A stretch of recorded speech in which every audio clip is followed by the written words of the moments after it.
So, good morning, everyone. Today, I am going to cover the working model of the BJT. In the last class, what we have discussed about the introduction to the BJT. Now, today, how it works, the working of bipolar junction transistor. Okay. So, in the last class, uh, what we have discussed that suppose this is N, this is P and N. Okay, there are two kinds of transistor. First one is the two kinds of BJTs, if I can say. That is first one is NPN and another one is PNP. So let us continue with the NPN transistor. So in the last moment of the last class, what I've drawn is the Fermi levels of this NPN transistor, which is in the equilibrium position. How it can be drawn? Suppose this is the Fermi level of the transistor. For N, it will be close to the conduction band. After that, for P, it will be close to the valence band. And again, sorry, this is a glitch. And again, now it is close to the conduction band. For the lower part, okay, this is in the equilibrium condition when no current is flowing, or we can say it is not biased. You all know to bring the transistor or the BJT into active region, the is emitter, base and collector. The emitter base junction is forward biased and the base collector junction is reverse biased. इसलिए to bring the BJT into the active region, where you will get the usefulness of this BJT as an amplifier, as a switch, as a logic design circuit, or as a memory. These all applications what we have discussed in the last class. Applications of BJT. Okay. Now, this very condition is in what? The equilibrium position. Now, we'll see. Let us again draw the schematic of BJT. This is N, P, N, emitter, base, collector. Now, we say that this junction is forward biased and this junction is reverse biased. So what will happen now? That Fermi diagram, now it will not be in the equilibrium. You will get this kind of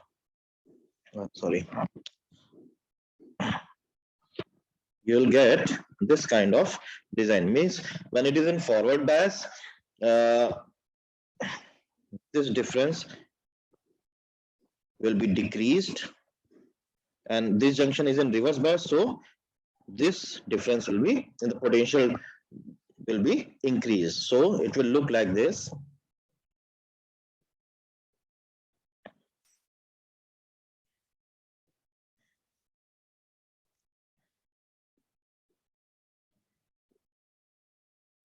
So you can see that the difference, this difference is decreased, and the reverse bias difference here is it is increased.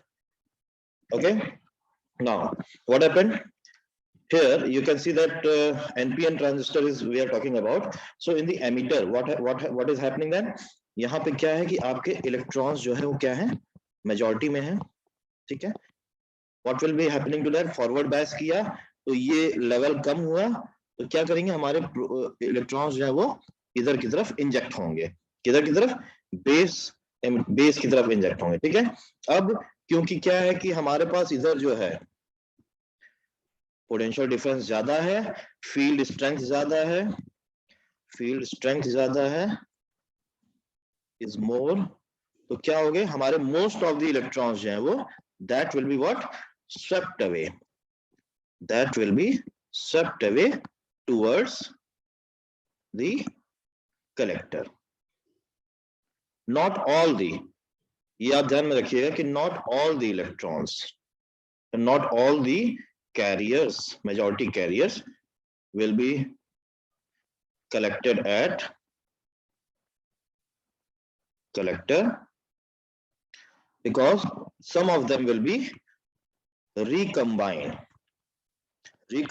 in the base, क्योंकि यहाँ पे हमारे पास क्या है holes है majority में base में, और यहाँ से इलेक्ट्रॉन्स जो है एमिटर से इलेक्ट्रॉन्स जो है they are injecting towards the base and they are not, ऐसे नहीं कहा जाएगा, they are injected towards the collector across the base collector junction, तो क्या होगा some of the electrons जो है वो they are recombined in this base region, so not all the electrons are swept away in the collector region, but some of the electrons which are injected from the emitter they are recombined into the base, ठीक है। अब क्या है हमारी usefulness किस चीज में है कि ज्यादा से ज्यादा इलेक्ट्रॉन्स हमारे जो वो इंजेक्ट हो और ज्यादा से ज्यादा इलेक्ट्रॉन जो है वो कलेक्टर पे कलेक्ट किया जाए, ताकि हमें जो ये कलेक्टर करंट मिले दैट विल बी मोर, है ना। जितना ज्यादा कलेक्टर करंट मिलेगा उतने ज्यादा एप्लीकेशंस होंगे किसमें हमारे एम्प्लीफिकेशंस में, एम्प्लीफिकेशन में ये ज्यादा हमें हेल्प करेगा।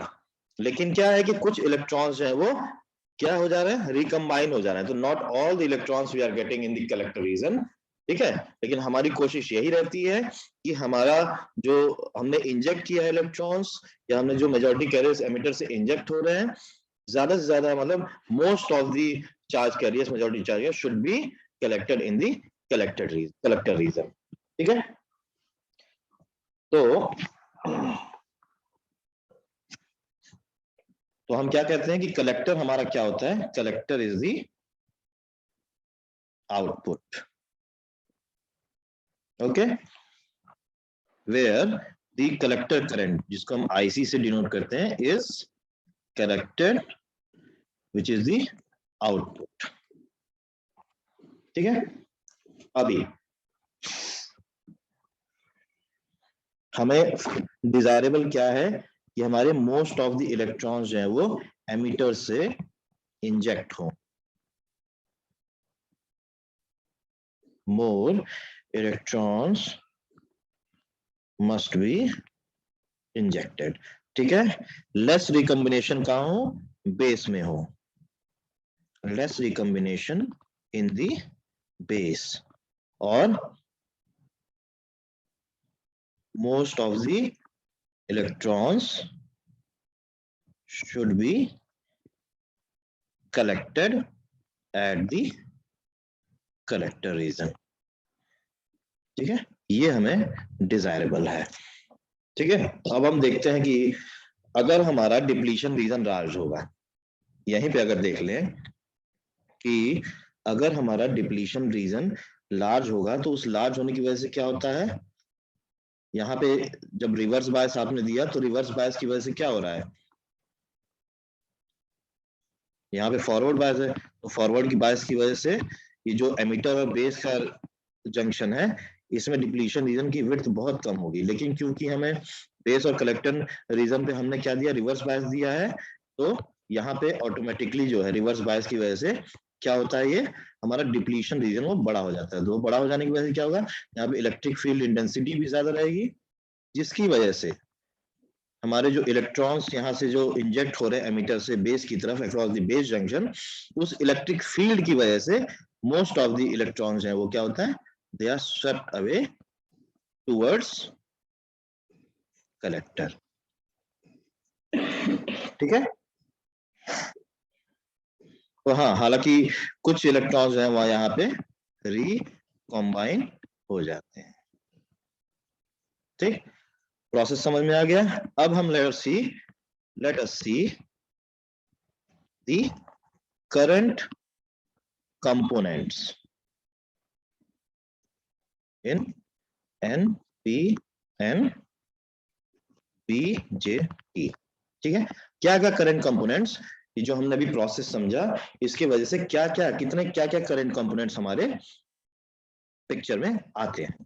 ठीक है, तो देखते हैं। पहला है, फिर से हम ये ड्रॉ करते हैं,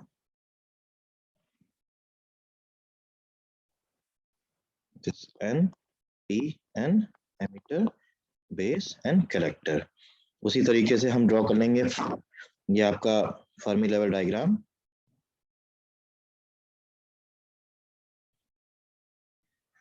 ठीक है, इतना डिफरेंस क्यों हुआ, क्योंकि ये इतना डिफरेंस क्यों हुआ, क्योंकि हमने जो है वो रिवर्स बायस दिया है इस जंक्शन पे, और यहाँ पे भी डिफरेंस कम हुआ क्योंकि हमने यहाँ पे फॉरवर्ड बायस दिया है। ठीक है,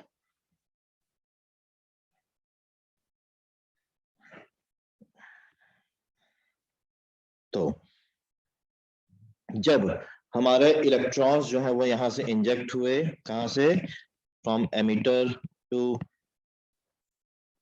towards the base and collector, तो कौन सा करंट हमारा आया, क्या कंपोनेंट आया, the emitter current due to the electrons. तो उसको हम INE या IE through N denotes what, the electrons, इस तरीके से शो कर देंगे। तो क्या कहने का मतलब, electrons are injecting towards the base, मतलब इलेक्ट्रॉन्स जो मेजॉरिटी कैरियर है वो हमारा बेस की तरफ मूव कर दिया। भाई आप सब जानते हैं जब चार्ज कैरियर्स मूव करते हैं तो they produce what, the electric current.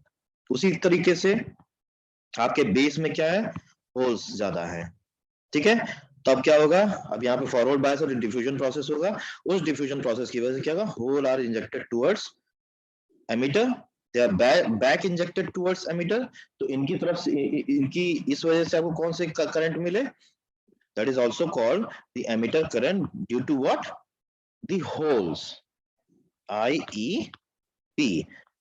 हम जानते हैं कि ये बेस से जो है, आपके बेस से जो है आपके होल्स जो है, they are injected towards the emitter and the electrons from the emitter are injected towards the base, they both constitute what, the emitter current. तो एमिटर करंट को हम, टोटल एमिटर करंट को किस तरीके से डिनोट करते हैं, IEN प्लस IEP। P मतलब होल्स के द्वारा, which are back injected towards the emitter from the base, and N means the electrons which are injected towards the base from the emitter part। ठीक है, अभी क्या है, हम ये हमको पता है कि ये बेस की वजह से ये करंट जो है, ये IE ऑफ P हम जब भी शो कर रहे हैं, हम हालांकि हम शो कर रहे हैं कि ये एमिटर करंट है, लेकिन ये एक तरीके से बेस कंपोनेंट करंट है।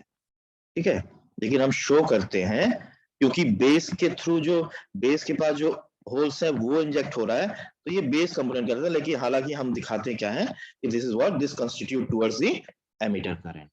ठीक है, अब क्या हुआ, जब हमारे बेस में देखिए एमिटर करंट कंपोनेंट तो हमें मिल गए दो, क्या क्या है, I equal to IE of N plus IE of P। अब हम बात करेंगे अगर कि बेस का करंट क्या है, तो आप जब देख रहे हो कि when the electrons are injected, है ना, from the emitter towards the base, the most of them what are swept away, most of the electrons are swept away into the collector। लेकिन सभी नहीं हो रहे हैं, लेकिन कुछ क्या हो रहे हैं, यहाँ पे पहले से मौजूद जो होल्स हैं, इलेक्ट्रॉन्स और holes, they are recombining, they are recombination यहाँ पे हो जा रहा है। ठीक है, तो इस रिकम्बिनेशन की वजह से जो लॉस हुआ यहाँ पे, किस चीज का लॉस हुआ, मेजॉरिटी कैरियर्स का। कौन से मेजॉरिटी कैरियर्स हैं यहाँ पे, holes are the majority carriers.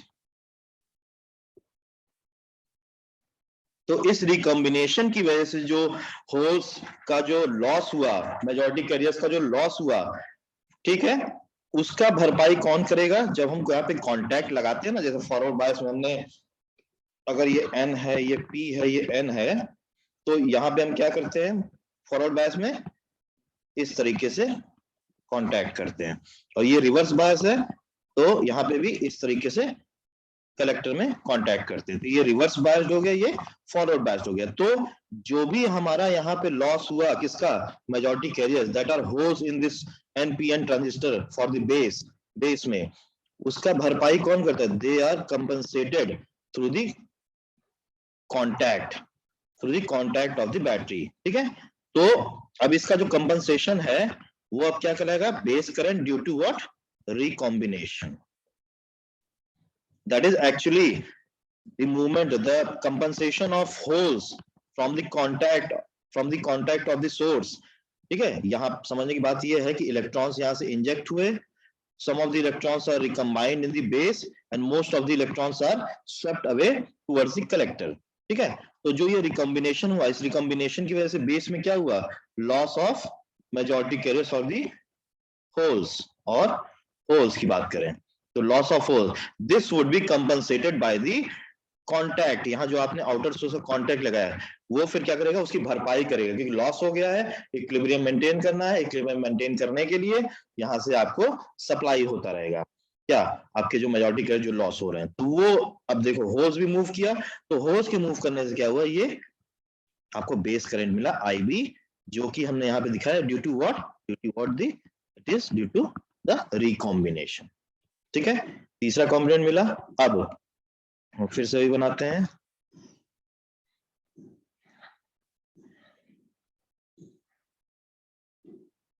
यहाँ पे आपको इलेक्ट्रॉन्स इंजेक्टेड, स्वेप्ट अवे, ठीक है, सम ऑफ देम आर रिकम्बाइंड, ठीक है, यहाँ आपको IEN, ठीक है, डायरेक्शन पे मत जाइएगा, बस मैं कंपोनेंट्स की बात कर रहा हूँ अभी, IE of P through back injected holes.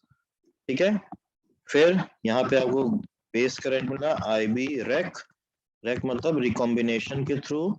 ठीक है, अब ध्यान देने वाली बात और है, यहाँ पे अब आपको क्या है कि जब हमारे इलेक्ट्रॉन्स यहाँ से इंजेक्ट हुए, most some of them are recombined and most of them are swept away towards the collector, तो कलेक्टर पे भी आपको क्या है, इलेक्ट्रॉन्स आए हैं, मूव कर रहे हैं, तो they will constitute to what, the INC या INC और द ICN, मतलब collector current because of the collector current because of the injected electrons from emitter। ठीक है, ये चार कंपोनेंट आपको अभी मिले, और ये आपको ये बेस। ठीक है, क्योंकि हमारा बेस कलेक्टर रीजन जो है, बेस कलेक्टर रीजन नहीं, बेस कलेक्टर जंक्शन जो है क्या है, वो रिवर्स बायस है। तो आपको पता है कि there will be a reverse leakage current,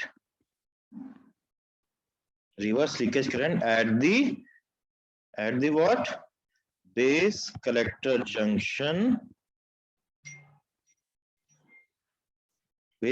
junction because of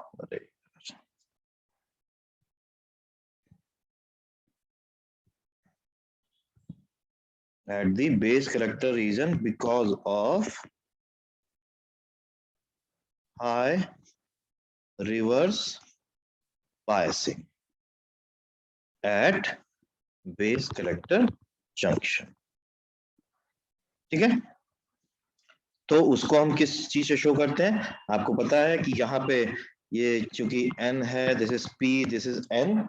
okay, so here are minority carriers are electrons, here are minority collectors are holes।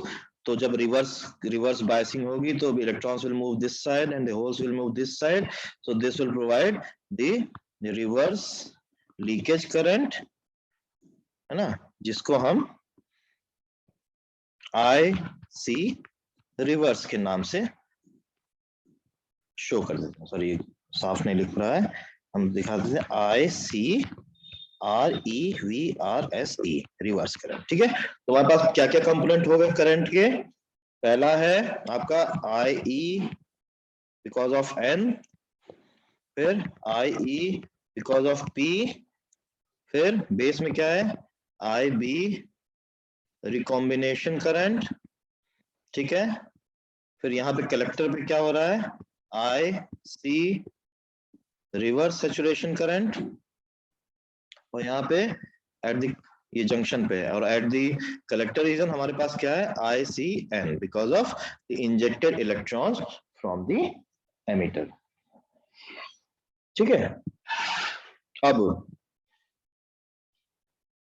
क्योंकि हमारे पास एमिटर में इलेक्ट्रॉन्स की मेजॉरिटी ज्यादा है, ठीक है, और ये जो होल्स के द्वारा जो हमें ये आई ऑफ पी करंट जो मिला है because of the holes injected base emitter collector, because of the holes back injected towards the emitter, तो इसकी वैल्यू बहुत ज्यादा कम होती है, ठीक है, और हम इसको इट कैन बी नेग्लेक्टेड, हम इसको नेग्लेक्ट कर सकते हैं क्योंकि इसकी वैल्यू बहुत कम होती है। क्योंकि अगर हम बात करें डोपिंग की, तो हमारा एमिटर जो है दैट इज हाईली डोप्ड, अगर हम ऐसे शो करें N plus, base is very less doped and collector is moderately doped, ठीक है, एमिटर बेस कलेक्टर। तो क्या है कि most of the emitter current is due to what the electron component, तो हम क्या कहते हैं कि आई जो भी है collector current that is mostly due to what the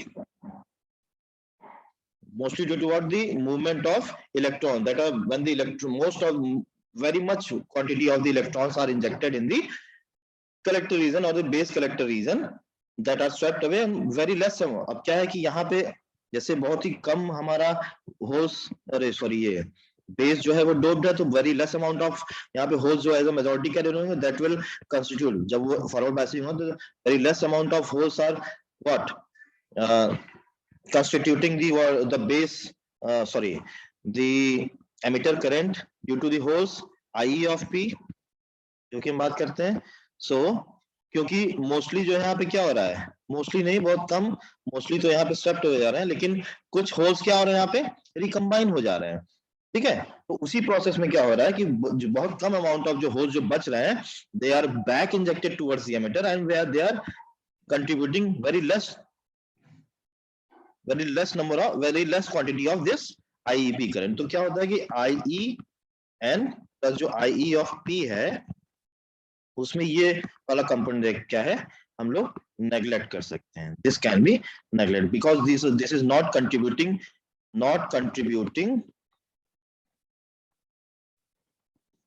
much in the total emitter current,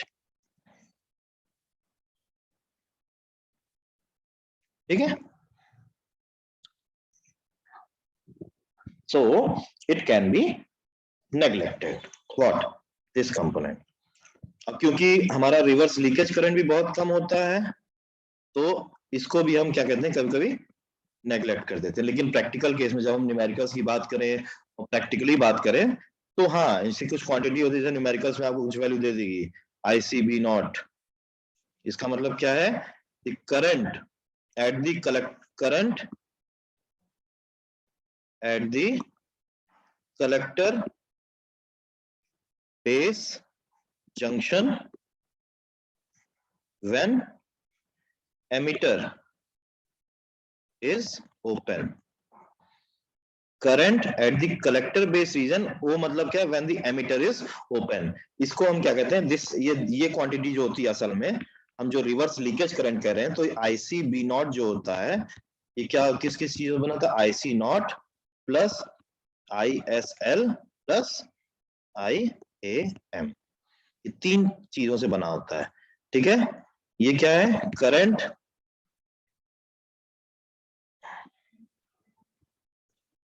collector current reverse collector current when emitter is open, ठीक है। ये current due to surface leakage और ये current due to avalanche multiplication, अब avalanche multiplication आपको पता है कब होता है, जेनरल मल्टीप्लिकेशन के बाद कलेक्टर रीजन में रिवर्स बायस्ड है ही है, रिवर्स बायस होने के बाद क्या होता है आपका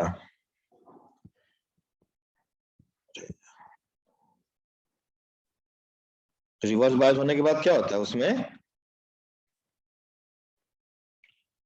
रिवर्स बायस्ड होने के बाद आपके आप उसको जो भी चार्ज कैरियर्स है वहां उनको काइनेटिक एनर्जी मिलती है, फिर वो स्ट्राइक करते हैं कोवेलेंट बॉन्ड पे, स्ट्राइक करने के बाद क्या होता है, they are breaking the covalent bond, फिर मल्टीप्लिकेशन होता है, फिर दोज ब्रोकन बॉन्ड्स उसमें से चार्ज कैसे निकलते हैं, they are accelerated due to the kinetic energy, फिर वो आगे के कोवेलेंट बॉन्ड से लड़ते हैं, इसी तरीके से मल्टीप्लिकेशन ऑफ चार्ज कैरियर्स है, और हमारा क्या होता है, एक एब्रप्ट करंट मिलती है टुवर्ड द एवलांच मल्टीप्लिकेशन, ये सरफेस लीकेज करंट, और this is the collector current when the emitter is open.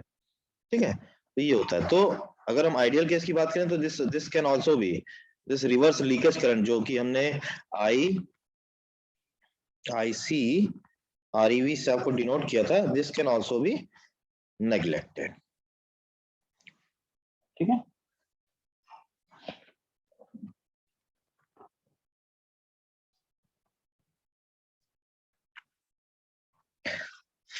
तो अब हम जैसे आपको पूरा का पूरा करंट कंपोनेंट के बारे में पता चल गया, how this emitter is working, how you are getting the current from for the emitter current, the base current and the collector current, the reverse leakage current and the back injected hole current वगैरह वगैरह, किसको हम play में ला सकते हैं, किसको हम neglect कर सकते हैं। तो हमारे पास चार चीजें हैं। ठीक है, चार चीजें हैं, मतलब चार डिनोशंस हैं जिसको हम कहते हैं। First one is the base transport factor, base transport factor which is denoted by B। दूसरा है the emitter injection efficiency, ठीक है, जिसको हम डिनोट करते हैं गामा E से। Third one is the current transfer ratio,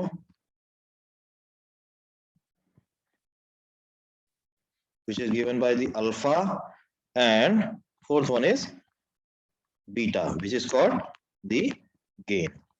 अब बात करते हैं द बेस ट्रांसपोर्ट फैक्टर। ये होता क्या है base transport factor? It is a very much important factor, it is an important factor, है ना, which should be as close to 1 as possible। ठीक है, बेस ट्रांसपोर्ट फैक्टर का मतलब क्या है? अब आप देख रहे हो कि यहां पे अगर हम आए, ये वाले जो हमने ड्रॉ किया था ये, ठीक है, कि बेस ट्रांसपोर्ट फैक्टर मतलब बेस के through transportation of majority carrier from the electrons towards the base.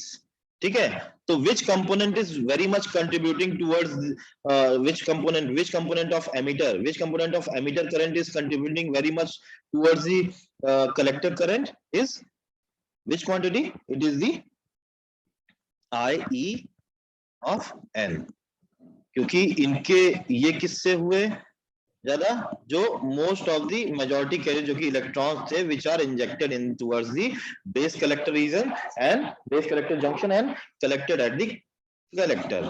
तो इनका सबसे ज्यादा अहम रोल है। वो IE ऑफ P जो था इसका यूजफुलनेस नहीं है। क्यों? क्योंकि वो बैक इंजेक्टेड हो रहा है किधर की तरफ, फ्रॉम बेस टू एमिटर की तरफ। So this is not contributing towards the what?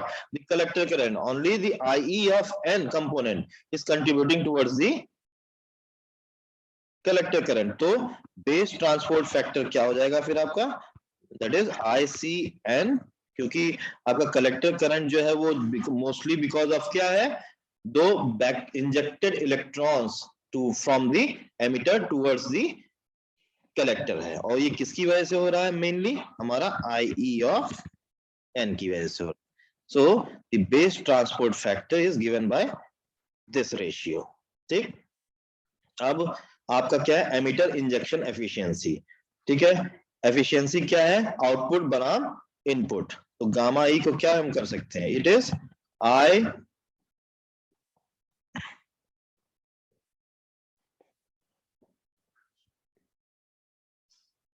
Efficiency, sorry ये आउटपुट वाला नहीं है, इसका मतलब ये है गामा ई का मतलब इसका है क्या कि बे emitter injection efficiency, emitter injection efficiency, मतलब कि आपका जो ये था तो how much of electrons, mostly electrons are injected towards the collector through base across the base junction, है ना, मोस्टली क्या इलेक्ट्रॉन्स ही हो रहा है, तो एफिशिएंसी सबसे ज्यादा कंट्रीब्यूट हमारे इलेक्ट्रॉन मेजॉरिटी कैरियर्स कर रहे हैं, ठीक है, तो इसको हम क्या शो करेंगे, I of N upon I E, ठीक है। अब आई ई क्या है, I E of N upon I E of N plus I E of P, total ये क्वांटिटी में हमारा क्या होना चाहिए, क्लोज टू 1 होना चाहिए, और ये होगा भी क्लोज टू 1 क्योंकि ये वाली कंपोनेंट क्या है, बहुत ही लेस होता है, इसकी नो यूजफुलनेस होती है, कोई यूजफुलनेस नहीं है इस क्वांटिटी की, and it can be neglected, तो जाहिर सी बात है कि हमारा गामा ई भी क्या है, वेरी क्लोज टू 1 हम कह सकते हैं, ठीक है।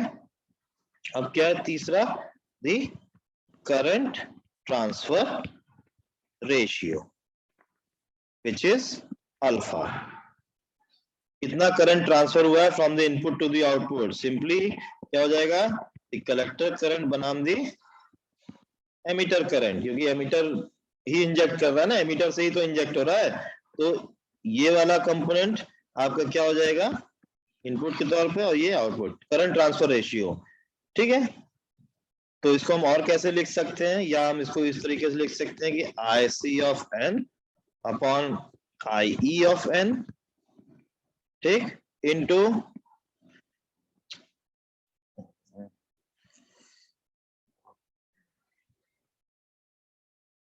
या into I E of N upon I E, हमने क्या किया, बस इधर डिनोमिनेटर में दिया, न्यूमरेटर कैंसिल आउट हो जाएगा, तो हमारा सेम रेशियो मिलेगा, ठीक है। अब I C upon N and I E of N क्या है हमारा, द बेस ट्रांसपोर्ट फैक्टर, ऊपर जो हमने डिसाइड किया था, और ये क्या I E of N upon I, ये क्या है हमारा गामा है, गामा ऑफ ई, तो हम क्या लिख सकते हैं, alpha is equal to base transport fraction, the product of base transport fraction, base transport factor into the emitter injection efficiency, ठीक, ये वैल्यू हमारी इससे निकल जाएगी, और लास्ट